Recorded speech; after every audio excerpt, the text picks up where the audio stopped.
Bonjour mes chers amis et abonnés, une fois de plus, bienvenue à ma chaîne Flat with Captain Bala. Aujourd'hui, on va parler d'une nouvelle notion qui me passionne beaucoup.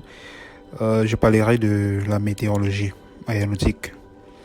Donc, au programme, on va parler de l'atmosphère, des masses d'air et des fronts. On verra c'est quoi les masses d'air, c'est quoi les fronts, c'est quoi les nuages, c'est quoi les vents, les phénomènes dangereux pour l'avion. On donnera certaines informations aéronautiques. Et si le temps nous permet, peut-être qu'on va continuer. Et sur l'atmosphère, n'est-ce pas? Si on reste sur l'atmosphère déjà, on va définir c'est quoi l'atmosphère, on va donner la composition, on va donner les différentes couches, et on va parler de la pression, de la température, de l'humidité, de la masse volumique. Donc toute cette notion est l'atmosphère standard. Donc si nous donnons la définition simple de l'atmosphère, on va dire que l'atmosphère terrestre, c'est l'enveloppe gazeuse qui entoure la Terre, n'est-ce pas? Elle est à environ 400 km, n'est-ce pas, d'épaisseur au total. Et est constituée de 99% de masse d'air, n'est-ce pas? Et ces masses d'air sont au-dessus de 30 km. Maintenant, on parlera de la composition en volume et en pourcentage. Et c'est qu'il faut dire que l'atmosphère est constituée de 78%, 78,1%, n'est-ce pas, pour être précis, de l'azote et 20,9% de l'oxygène. Ça fait 99%.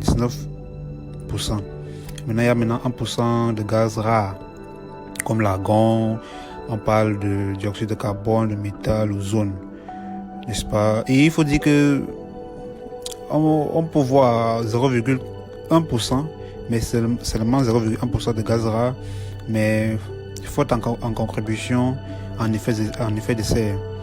Et nous avons maintenant la vapeur d'eau qui va de 0,5 à 5%, n'est-ce pas? C'est dans l'air humide, n'est-ce pas? On va maintenant parler des différents types de couches de l'atmosphère, parce qu'il faut dire que l'atmosphère constitue de couches. Nous avons, n'est-ce pas, l'atmosphère qui est la température peut atteindre 500 degrés, n'est-ce pas, à la limite de l'atmosphère, environ 400 km, on le sait. Nous avons la mésosphère, la température décroît, la température décroît jusqu'à la limite de cette couche, environ 20 km. Nous avons la stratosphère.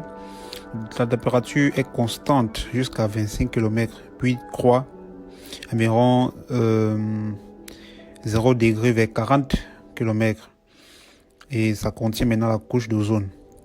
Nous avons maintenant la troposphère qui est une épaisseur de 7 à 15 km. 11 km sur nos latitudes, n'est-ce pas? La température là-bas, la température diminue, n'est-ce pas, avec l'altitude pour descendre jusqu'à moins 50 à moins 60 degrés. Maintenant, lorsqu'on parle d'épaisseur, lorsqu'on revient sur l'épaisseur de l'atmosphère, il faut dire que par rapport au rayon de la Terre, on sait que le rayon de la Terre est 6400 km. L'atmosphère est une couche très mince, mais elle conditionne complètement les possibilités de la vie. Voilà, il faut le dire.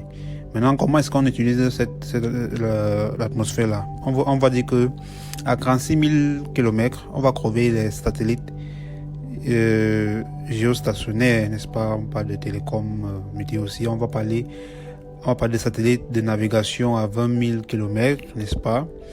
On peut crever le GPS à l'américain, il y a le russe, GLONASS, il y a l'européen, Galileo.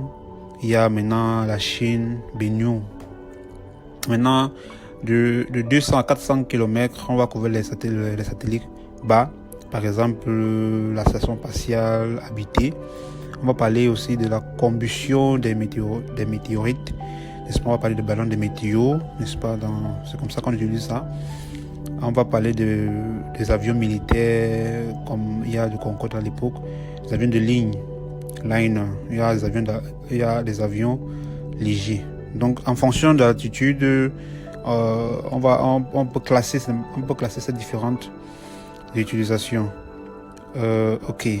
Si, c'est-à-dire l'Organisation d'aviation civile internationale. Il y a une définition claire, n'est-ce pas, de l'atmosphère standard. C'est la loi de référence des variations de la pression en fonction de l'altitude. Elle correspond aux conditions moyennes de température et de pression que l'on rencontre dans l'atmosphère. C'est une référence qui permet d'étalonner les altimètres, d'assurer la sécurité des aéronefs et d'homologuer des records. Voilà, les caractéristiques de cette atmosphère standard sont quoi?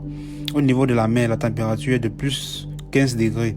La pression atmosphérique est de 1013,25 hectopascal. Le gradient vertical température est moins 6,5 degrés Celsius par 1000 mètres, soit 2 degrés par 1000 pieds, jusqu'à 11 000 mètres.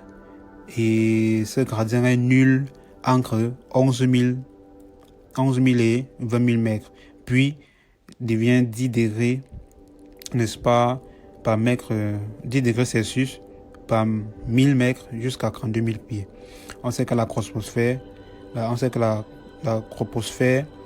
se situe à 11 000 mètres.